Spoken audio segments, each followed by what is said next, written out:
오늘은 예수님의 12제자 중에 나다나엘에 관한 말씀을 나누려고 합니다. 나다나엘이라고 하는 이름은요, 굉장히 좋은 뜻인데 어떤 뜻인가 하면 하나님께서 주셨다 혹은 하나님의 선물이라고 하는 뜻입니다. 오늘 여러분의 이름의 뜻은 어떠세요? 굉장히 좋은 이름이에요? 아니면 자기 이름을 싫어하세요? 저는 이제 춘자 들어가는 그 어감 빼고는 다 좋습니다. 네, 근데 굉장히 좋은 뜻을 갖고 있어요. 어떤 뜻이라고요?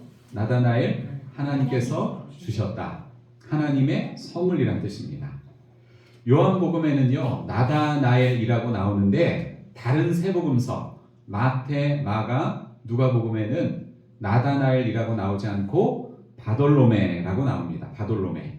이 바돌로메는 무슨 뜻인가 하면 돌로메 아들이란 뜻입니다. 바요나 시모나 할 때 바요나는 요나의 아들이라는 뜻이에요. 그럼 바돌로메는 돌로메 아들이라고 하는 뜻인데 사실 이 나다나엘, 바돌로메 이 사람도 제자들 중에서 별로 존재감이 없는 사람입니다. 그런데 오늘 본문을 보면 나다나엘은 주님이 보실 때 존귀한 하나님의 사람이었음을 알 수 있습니다. 우리는 12명의 제자를 생각할 때 보통 우리의 생각 속에는 유명한 제자가 떠오르잖아요. 그런데 여러분, 하나님이 우리를 보시는 것은 우리가 가진 어떤 능력이나 조건, 영향력, 재능이 아니라 하나님을 향한 우리의 중심을 하나님께서 가장 귀하게 여기시는 줄로 믿습니다. 본문에 나타난 나다나엘의 모습을 보면 나다나엘은 예수님과의 만남이 준비된 사람이었습니다. 45절을 보면 예수님의 부르심을 받은 빌립이 절친이었던 나다나엘을 찾아가서 성경에 기록된 메시아 예수님을 우리가 만났다. 모세오경에도 나와 있고 또 선지자들의 글에도 기록되어 있는 그 메시아 예수님이 바로 이분이다. 이 얘기를 빌립이 친구였던 나다나엘에게 가서 이야기합니다. 그리고 잠시 후에 나다나엘이 빌립의 이야기를 듣고 예수님을 찾아갔는데 47절에서 예수님이 나다나엘을 칭찬하십니다. 일면식도 없던 예수님이 자신을 너무 잘 알고 계신 것을 보고 나다나엘은 깜짝 놀라게 됩니다. 그리고 예수님께 질문을 했고 예수님이 그 질문에 대한 대답을 하십니다. 자, 본문의 48절을 우리 한번 같이 다시 읽어보겠습니다. 48절 시작. 나다나엘이 이르되 어떻게 나를 아시나이까? 예수께서 대답하여 이르시되 빌립이 너를 부르기 전에 내가 무화과 나무 아래에 있을 때 보았노라. 아멘. 예수님 어떻게 나를 아시죠? 빌립이 너를 부르기 전에 무화과 나무 아래에 있을 때 내가 너를 보았어. 예수님이 이렇게 말씀하셨습니다. 사랑하는 여러분, 예수님은 나의 모든 것을 아십니다. 여러분의 모든 것을 아십니다.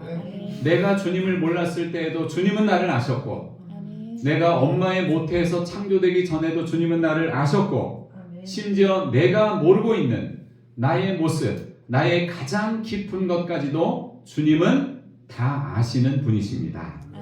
우리 시편 139편 말씀을 같이 읽어보겠습니다. 하나님 우리를 얼마나 잘 아시는지 같이 읽습니다. 여호와여 주께서 나를 살펴보셨으므로 나를 아시나이다.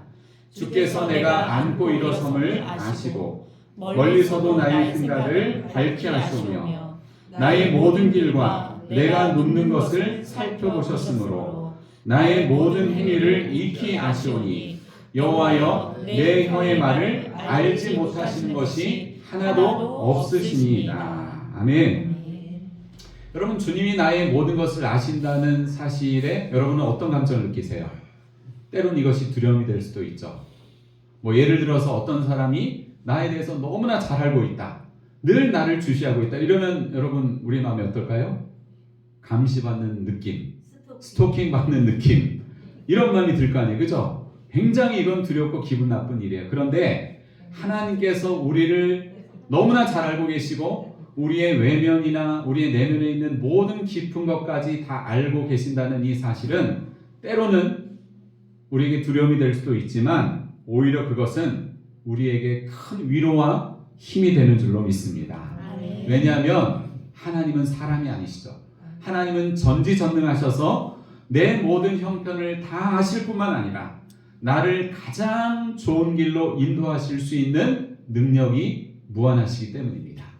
사람들은 나에 대해서 깊은 것을 다 알 수 있어도 나를 도와줄 수는 없어요. 그러나 전능하신 하나님은 나의 깊은 모든 것을 아실 뿐만 아니라 나를 생명의 길로 인도하시는 능력이 있으시기 때문에 여러분, 하나님이 나를 다 아신다고 하는 이 사실 앞에 기쁨과 감사를 가지시기를 바랍니다.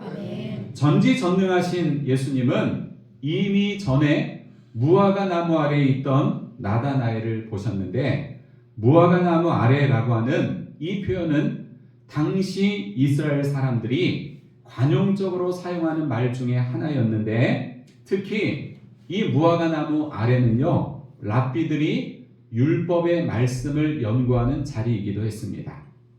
자, 사진을 한번 보여주세요. 이게 이제 무화과 나무거든요. 뭐 크기는 다 다를 수가 있어요. 또 그 다음도 넘겨주시고, 무화과 나무 열매 많이 드셔보셨죠? 한국에서도 많이 비닐하우스에서 막 재배하는데, 자, 그 다음을 또 넘겨주세요. 네, 이거는 이제 그림인데, 예로부터 이 경건한 유대인들은 무화과 나무 아래에서 이렇게 율법의 말씀, 모세오경, 선지서, 이렇게 성경의 말씀도 읽고요, 묵상도 하고 기도도 했습니다. 아마도 나다나엘은 이 무화과 나무 아래에서 구약 성경을 읽으면서 장차 오실 메시아, 성경에 예언되어 있는 그 메시아를 기다렸던 것으로 보입니다. 그렇게 성경을 읽고 묵상하고 기도하면서 메시아를 기다리던 어느 날 나다나엘은 친구 빌립을 통해서 메시아 예수님을 만나게 된 것입니다. 그런데 예수님은 이미 전부터 그 무화과 나무 아래에서 말씀과 기도로 주님 앞에 나아갔던 나다나엘을 눈여겨보셨고요, 그 중심을 알고 계셨습니다. 사랑하는 여러분, 오늘 여러분의 무화과 나무 아래는 어디입니까? 어떤 사람은 그곳이 예배당일 수도 있고, 어떤 사람은 집안의 골방일 수도 있고, 어떤 사람은 일터의 한 구석일 수도 있고, 각자에게 주어진 주님의 임재를 갈망하는 무화과 나무 아래가 있을 것입니다. 대한민국에 복음이 전파되던 초기 시절에 기독교인들은 성경을 무척 소중히 여겼고 사랑했고 또 성경을 많이 읽었다고 합니다. 여기 한번 사진을 또 보여주세요. 여기 보면 무슨 장면인지 아세요 혹시? 왼쪽에 있는 사진이 거의 다 여자분들인데요. 이게 평양 지역에서 말씀 사경에 모인 여인들의 모습이에요. 1900년대 초반에. 그 다음에 오른쪽은 어떤 사진인지 아세요? 오른쪽. 뭔가 이렇게 짐을 메고 머리에 이었잖아요. 이게 뭔가 하면요, 이 말씀 사경에 참석하기 위해서 막 몇십 킬로 가기 위해서 집에서 이불짐이나 또 밥 해 먹을 그 주방짐 있잖아요. 이거를 여인들이 다 싸가지고 이고 짊어지고 가는 그런 모습을 말하는 거예요. 네, 대단하지 않습니까? 이 말씀 사경에 참석하기 위해서 온 가족이 한 보따리 짐을 싸들고 몇 날 며칠을 산 넘고 물을 건너 가기도 했고요. 또 몸이 아픈 환자들도 성경 말씀을 줄줄 외우면서 주님과 동행하는 삶을 살았습니다. 그 다음도 한번 넘겨주세요. 예, 저기 보면 사람 되게 많죠, 그죠? 저렇게 그 초가집 막 앞에서 허름한 데서 이렇게 말씀을 막 사모했고요. 그 다음도 보여주세요. 예, 저렇게 많은 사람들이. 그러니까 여러분, 저걸 보면 뭐가 생각나세요? 물론 오늘날에 이제 큰 교회 하면 저 인원보다 훨씬 더 많이 모이는 교회가 있지만, 저분들은요, 이 아날로그 시대에 모든 것이 불편하고 어려운 그 시대에 하나님의 말씀을 사모하는 그 중심을 가지고 먼 거리를 이동해서 저렇게 하나님의 말씀을 몇 날 며칠을 들으면서 그 앞에 감격하고 또 하나님과의 충만한 임재 가운데 거했다는 것을 우리는 알 수가 있습니다. 이렇게 초기 한국교회 성도들에 대해서 블레어 선교사는 이런 말을 했습니다. 그 다음도 넘겨주세요. 마치 유대인들이 유월절을 지키듯 한국 교인들은 사경회가 되면 모든 일상생활을 접어두고 오직 성경 공부와 기도에만 전념합니다. 이렇게 외국인 선교사가 이런 고백을 했어요.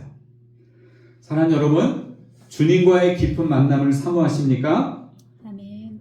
사모하세요? 아멘. 그렇다면 날마다 말씀과 기도로 주님 앞에 나아가는 여러분만의 무화과나무 아래를 확보하시기를 바랍니다. 아멘. 나다나엘은 예수님과의 만남이 준비된 사람이었습니다. 평소 무화과나무 아래에서 성경을 읽으며 기도하던 나다나엘을 예수님께서 이미 보셨다는 사실은 말씀과 기도로 하나님을 향해 있는 그 나다나엘의 모습 자체를 예수님이 기뻐하셨다는 것입니다. 사랑하는 여러분, 여러분은 예수님을 구주와 주님으로 이미 만나셨습니까? 아멘. 주님과 더 깊고 더 풍성한 만남을 원하신다면 여러분의 무화과나무 아래를 결코 잃어버리지 마시기를 바랍니다. 아멘. 그리고 그곳에서 날마다 주님과 깊이 교제하는 여러분이 되시기를 축복합니다. 아멘. 두 번째로 나다나엘은 제자로 부름을 받을 때에 유일한 칭찬을 들은 사람이었습니다. 베드로를 부르시고 안드레를 부르시고 야고보를 부르시고 요한을 부르시고 다양한 제자들을 부르셨는데 제자로 그들을 부르시면서 칭찬받은 사람은 나다나엘 한 사람밖에 없어요. 자, 본문의 47절을 같이 읽겠습니다. 시작. 예수께서 나다나엘이 자기에게 오는 것을 보시고 그를 가리켜 이르시되 보라, 이는 참으로 이스라엘 사람이라. 그 속에 간사한 것이 없도다. 아멘. 자, 예수님께서 나다나엘을 보시면서 하신 칭찬이 뭐예요? 네? 자, 이제 두 가지로 나누면 하나는 뭐예요? 참으로 이스라엘 사람이다. 또 두 번째 칭찬은 그 속에 간사한 것이 없다. 딱 느낌이 오시죠? 이 칭찬이 어떤 의미인지를 생각해 보면 먼저 이스라엘이라고 하는 이 말은 하나님의 백성을 뜻하는 영예로운 이름입니다. 그리고 이스라엘은 또 누구의 이름이었죠? 원래? 야곱의 이름이죠. 야곱. 네. 창세기 32장에 보면 야곱이 야복 나루터에서 어떤 사람과 날이 새도록 씨름을 하는 장면이 나옵니다. 씨름을 하다가 환도뼈도 부러지고 이런 부상을 당했지만 결국은 야곱이 이기게 됩니다. 그러자 하나님은 야곱의 이름을 다시는 너 야곱이라 부르지 말고 이스라엘이라 부르라, 이렇게 말씀을 하셨고 그 이름이 결국에는 이스라엘 민족의 이름이 됩니다. 야곱이라고 하는 이름의 뜻이 뭐죠? 속이는 자라고 하는 뜻인데 실제로 야곱의 삶은 그 이름처럼 속이고 속는 간사한 인생을 살았습니다. 그런데 이와 같은 야곱의 간사한 모습처럼 이스라엘 백성도 하나님 앞에서 간사한 모습으로 살았습니다. 하나님도 섬기고 우상도 섬기고 하나님도 의지하고 이방의 강대국도 의지하고 입술로는 하나님 말씀대로 순종하겠다고 하면서 그들의 마음과 행동은 온갖 죄악으로 넘쳐났습니다. 그리고 자신들은 혈통적인 이스라엘 백성, 세계의 모든 민족 가운데 유일하게 하나님의 선택을 받은 이스라엘 백성이라고 하는 선민 사상에 빠져서 이방인을 무시하고 개돼지 취급을 했습니다. 여기에 대해서 바울은 분명히 말했습니다. 자, 로마서 2장 28절과 29절 말씀을 같이 읽겠습니다. 시작. 무릇 표면적 유대인이 유대인이 아니요 표면적 육신의 할례가 아니니라. 오직 이면적 유대인이 유대인이며 할례는 마음에 할지니 영에 있고 율법 조문에 있지 아니한 것이라. 그 칭찬이 사람에게서가 아니요 다만 하나님에게 선이라. 아멘. 여러분, 이게 무슨 말입니까? 간단하게 말하면 겉모습이 중요한 게 아니라 내면이 중요하다는 것입니다. 다시 말하면 이스라엘 백성이라고 하는 혈통은 있지만 그의 내면은 하나님을 사랑하지도 않고 이방인을 향해 우월감을 갖고 온갖 교만과 속임수로 그 안에 가득 차 있다면 그는 진정한 이스라엘이 아니라는 것입니다. 그런데 예수님이 나다나엘이라고 하는 사람을 보셨을 때 그는 혈통만 이스라엘이 아니라 그 내면이 진정한 이스라엘이었고 그 속에 간사한 것이 없었습니다. 사랑하는 여러분, 오늘 여러분의 신앙은 껍데기를 중요시합니까? 아니면 알맹이를 중요시합니까?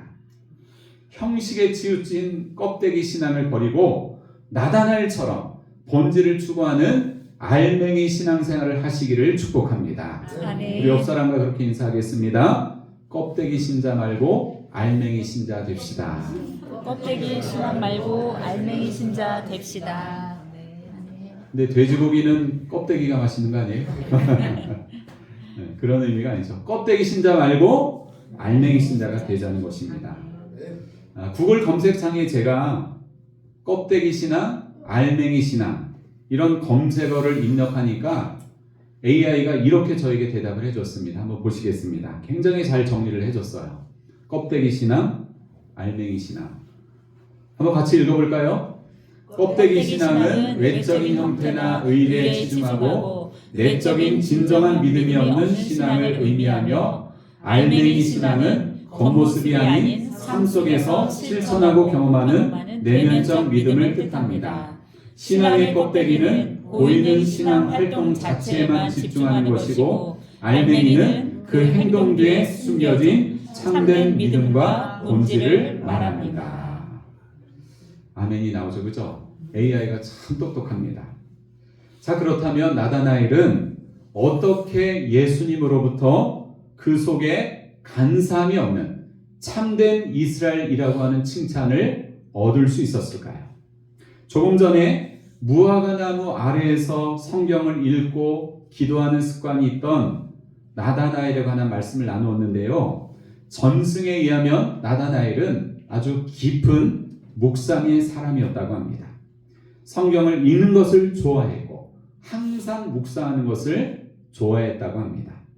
따라서 나다나엘은 하나님 말씀을 끊임없이 읽고 묵상하고 기도하는 이 과정을 통해서 그의 마음과 내면이 주님 보시기에 순전하고 아름다운 모습으로 성숙해지고 있었음을 알 수 있습니다. 영어 속담에는 이런 내용이 있습니다. 자, 한번 같이 읽어보겠습니다. 영어 시작. You are what you eat. 자, 무슨 뜻인가 하면 당신이 먹는 것이 당신을 만든다. 그러니까 여러분, 음식을 먹을 때 몸에 좋은 음식을 먹으면 몸이 건강해지잖아요. 그렇죠? 근데 맨날 인스턴트 몸에 안 좋은 거 먹으면 몸의 건강이 나빠지잖아요. 그런 것처럼 우리가 좋은 음식을 먹으면 우리 몸이 건강해지듯이 이것을 우리의 영혼에 적용을 하면 어떻게 되는 거예요? 내가 매일 생명의 양식인 하나님의 말씀을 읽고 묵상하고 그것을 내 영혼의 양식으로 계속해서 먹으면 그 말씀이 나를 만들어간다는 것입니다. 아멘. 그래서 우리는 말씀을 읽고 묵상해야 하는 거예요. 아멘. 그렇습니다. 우리의 믿음과 우리의 신앙 인격은 저절로 좋아지지 않습니다. 나다나엘처럼 우리가 끊임없이 주님의 말씀을 읽고 묵상하고 그 말씀 가지고 기도할 때 그 말씀이 나로 하여금 간사함이 없는 참 하나님의 사람으로 변화시켜 가심을 믿으시기 바랍니다. 아멘. 마지막으로 나다나엘은 예수님을 만남으로 편견을 벗고 분명한 신앙 고백을 한 사람입니다. 자, 45절을 보면 빌립이 나다나엘을 찾아가 성경에 기록된 메시아를 만났다는 얘기를 하는데 그분은 요셉의 아들 나사렛 예수라는 말을 합니다. 누구라고요? 요셉의 아들 나사렛 예수. 자, 그 말을 듣자마자 나다나엘은 이렇게 말합니다. 나사렛에서 무슨 선한 것이 날 수 있느냐? 여러분, 이 말의 뉘앙스가 어떻게 들려지세요? 이렇게 추앙하는 말이에요? 아니면 좀 무시하는 말이에요? 무시하는 말이죠. 나다나엘의 이 반응은요, 당시 유대인들이 가지고 있었던 상식적인 반응이었습니다. 메시아가 유력한 남쪽 유다 지역의 베들레헴에서 출생한다는 것이 구약 성경에 예언되어 있었기 때문에 천시받는 북쪽 갈릴리 지역, 그 중에서도 더욱 심하게 멸시받는 나사렛에서 메시아가 난다는 것은 절대로 있을 수 없는 일이었습니다. 이게 유대인들의 생각이었습니다. 이 부분에 대해서 잠시 설명을 드리면 이스라엘의 남쪽은 유다 지역이고요. 그 다음에 북쪽 전체는 갈릴리 지역이라고 부릅니다. 그리고 중간에는 사마리아 지역이 있어요. 그래서 유다 지역 사람들, 자, 유다의 지역에 뭐가 있죠? 이스라엘의 수도인 예루살렘이 있죠. 그죠? 그러니까 이 수도를 중심으로 해서 이제 좀 영향력 있는 사람들이 살고 있는데, 이 유다 지역 사람들은 북쪽에 있는 갈릴리 지역 사람들을 천시했습니다. 왜냐하면 저 갈릴리에 살고 있는 사람들은 무식하다는 거예요. 무식하고 배우지도 못하고 교양도 없고 사람들이 뭘 모른다는 거예요. 그런 인식이 있었기 때문에 유다 쪽에 있는 사람들이 북쪽 갈릴리에 사는 사람들을 무시했습니다. 오늘날로 말하면 지역 우월주의 같은 것인데, 예를 들어서 수도권 사람들이 지방 사람들을 통틀어서 시골 사람으로 여긴다거나 강남 사람들이 강북 사람들을 살짝 무시하는 경향, 그런 것을 말합니다. 그리고 이제 그 지도를 보여주시면 예수님과 관련된 이 지명을 여러분에게 잠시 말씀을 드리면요, 제가 여러분에게 문제를 내겠습니다. 자, 예수님의 출생지는 어디죠? 베들레헴. 베들레헴. 근데 거기가 어디예요? 북쪽의 갈릴리예요? 남쪽의 유다예요? 남쪽 유다. 남쪽의 유다 지역. 유다 지역 안에 있는 베들레헴. 자, 그 다음에 예수님이 성장하신 곳은 어디죠? 나사렛. 나사렛. 자, 이곳은 유다에 있어요? 갈릴리에 있어요? 갈릴리. 갈릴리. 그리고 예수님께서 주된 사역의 무대, 공생의 대부분의 사역을 했던 곳이 어디죠? 갈릴리. 갈릴리 호수를 중심으로 한 그 주변 지역, 북쪽 갈릴리 전체, 이게 예수님의 주된 사역지, 공생의 사역의 대부분을 여기에서 보내셨습니다. 그리고 예수님의 마지막 사역지는 어디였을까요? 예루살렘. 예루살렘에서 십자가 지시고 부활하시고 이렇게 하셨잖아요. 그죠? 자, 예수님의 출생지 어디? 베들레헴. 보이시죠? 그죠? 제가 지금 뭘 가리킬 수 없는데, 자, 베들레헴은 예루살렘 밑에, 그러니까 예루살렘에서 한 8km 정도 아주 가까운 거리에 있어요. 자, 그 다음에 예수님이 성장하신 곳은 나사렛, 저 북쪽. 예수님의 주요 활동 무대는 갈릴리 전체. 예수님의 마지막 사역지는 예루살렘. 그러니까 여러분, 공생의 사역의 대부분을 예수님은 유력한 사람들이 살고 있는 유다 쪽에서 하신 것이 아니라 가난하고 소외되고 없는 사람들, 무식한 사람들이 많이 있는 북쪽의 갈릴리 지역에서 대부분 이 공생의 사역을 감당하셨던 것을 볼 수가 있습니다. 그러니까 여러분, 하나님의 마음이 어디에 있는 거예요?